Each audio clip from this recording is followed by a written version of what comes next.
Hey folks, how you doing? Adam here at Smith Welding and Restoration. I do quite a few of these little jobs, car lot type stuff. Your bubble gum and duct tape repairs really is all they amount to. Kind of the low point of any body guy or automotive guy's career, but they stay steady.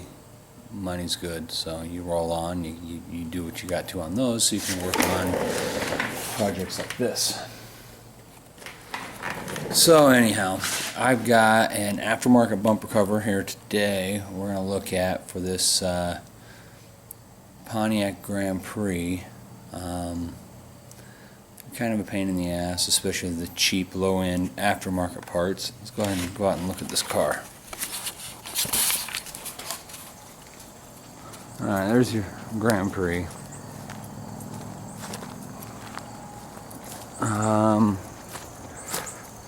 Been a good front-end crunch. Not awful. We're going to go ahead and repaint this hood that's all screwy looking. Can't see it very well in the camera, I'm afraid. I'm going to try washing it down first, see how it really looks. The car came to me all dirty right out of the auction for the car lot. Basic stuff. You got this fender here, is not bad, it's in good shape. So we're going to have to pull that emblem and those grills out for the aftermarket. This fender here, on the other hand, it's been crunched up really good. On this one, man, it'd serve best just to get a new fender, paint it, put it on. They don't want to forego that expense. So again, as I said, bubblegum and duct tape kind of repair. We're going to pull it out, get most of the dent removed. These are the jobs that end up with an excess of short strand or filler in them. Nothing you can send out to a off the street customer that wants their daily driver repaired, but it's good enough for these folks. Let's go look at this bumper cover. Alright, we got this bumper cover. It's all wrapped up. I think it's from a distributor called Keystone. But this is how they come, all wrapped up. There's bubble wrap underneath there to keep them from getting damaged. Something you have to inspect. I'm going to go ahead and get it unwrapped enough on the horse here so we can see what we got. Okay, this really is all it amounts to. It's the black plastic bumpers.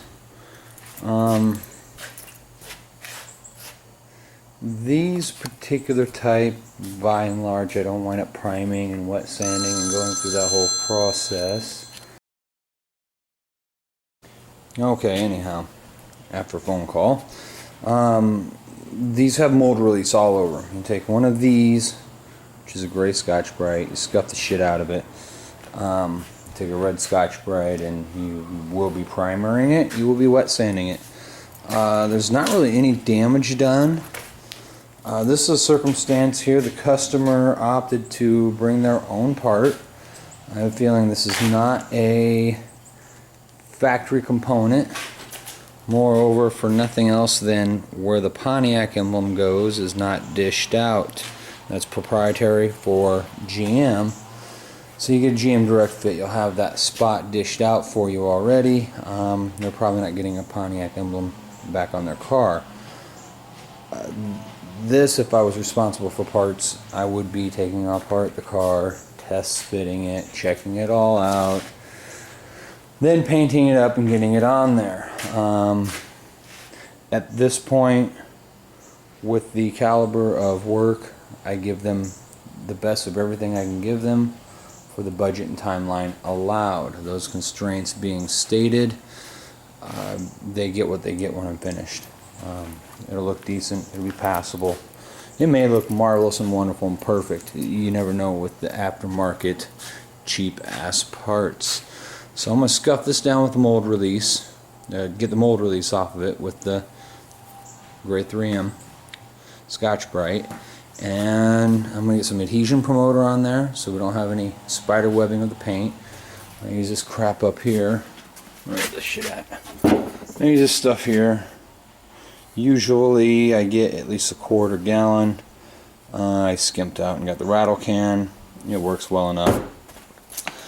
But you get that adhesion promoter on there. It keeps the paint flexible from cracking and flaking as easily, and you don't have adhesion failure in a week and they come back to you screaming.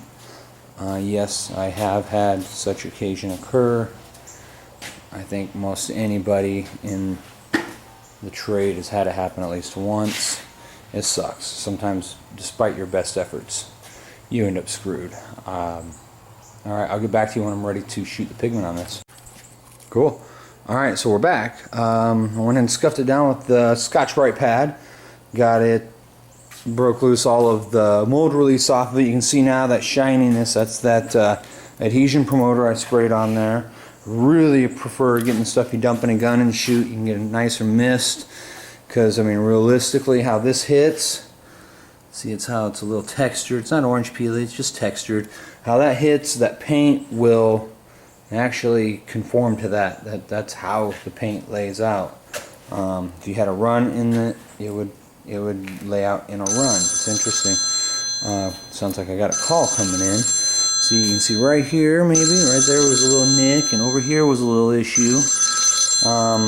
We'll take care of those. Now we're waiting for that compressor to shut up. I got a short step side for a Ford truck that's coming in. We're gonna have to do a little bit of blasting or something. Undercarriage, check that out. It's actually in really good shape, except for where they all rot out on those braces. I'll have to actually cut a couple of those out, put them in new. There's that car again. Hello. There is an Expedition. We did the back gate. I had some trash up above. Down here I wet sanded it out in between tasks on the Grand Prix, so it's all frothy and foamy and white from the clear coat sanding out. So I'll wipe that down first thing in the morning, give it a good buff, throw that glass back in it. This gentleman can have his truck back and he'll be none the happier. He wanted to take and put the letters back on, so they're in the front of the truck for him. This is my little slice of heaven here. Not much to it. That's a good friend of mine's camper. I'd love to see it go. An old 72 heavy Chevy. She's going to be pretty one of these days. But back to the less interesting, the bumper cover. We got the pigment on. We got 2 good full wet coats, 3 wet coats, whatever it was. I got it coated up good. Got that pigment on there. We're ready for clear now. It's flashing out as we speak. It's about ready. Here in late summer in Iowa, fast reducer really works fairly well for base coats on spot jobs. I'm going to go with a medium if you're going to do a whole car. Otherwise you're going to end up with dry spray everywhere.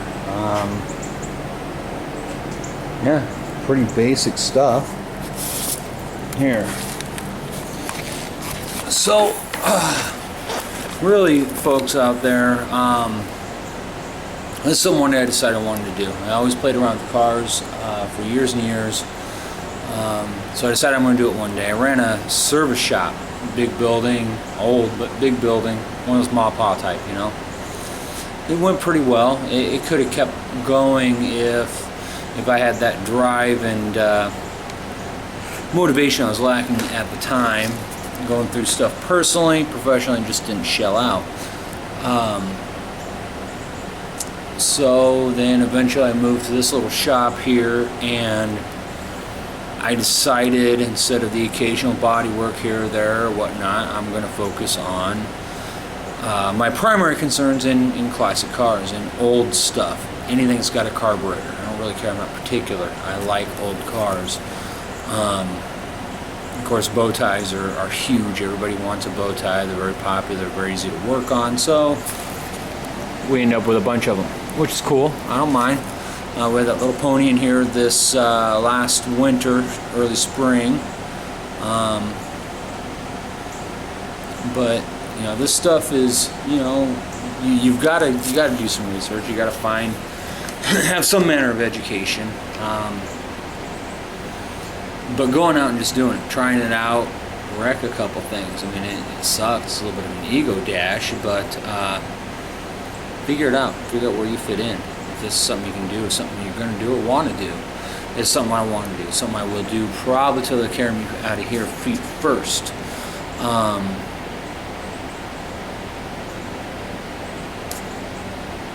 mean, in all, this is the basics of what I want out of my existence. I get to ply my hobby as a trade, what I love to do, what I enjoy doing as a trade.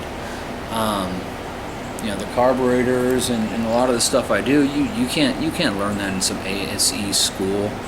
I haven't really found a curriculum around me, at least, that will show you how to take a piece of flat steel, you know, sheet metal, to a bean bag with a mallet and make a quarter panel section, a patch panel section. I've been good with my hands, I've been blessed, so I do those things. I figured out I could do them, so I do them accordingly as the jobs call for it. Bigger thing is just simply, you decide you're going to go do it. Don't pussyfoot around, don't fuck off. Just step out there and jump into whatever you got to take care of. And it doesn't really matter what you're going to take care of. I think that's the secret to most anything. If you want it bad enough, you know, the how doesn't matter as much. I'm going to beat back in here on you folks, show you the clear coat on this after I get it shot, and that'll probably be it. That's pretty much it. I'll get the car in, I'll show you the fender and the medieval torture tactics on it, get it pulled back, but we're there. I'll have to nib it because I don't have a beautiful, amazing paint booth, as you can see. Wind's really down, so the door being open, it's not affecting a lot. I pressure wash the shop a lot, keep all that dust to a minimum. That is a Grand Prix bumper cover, an aftermarket piece of shit.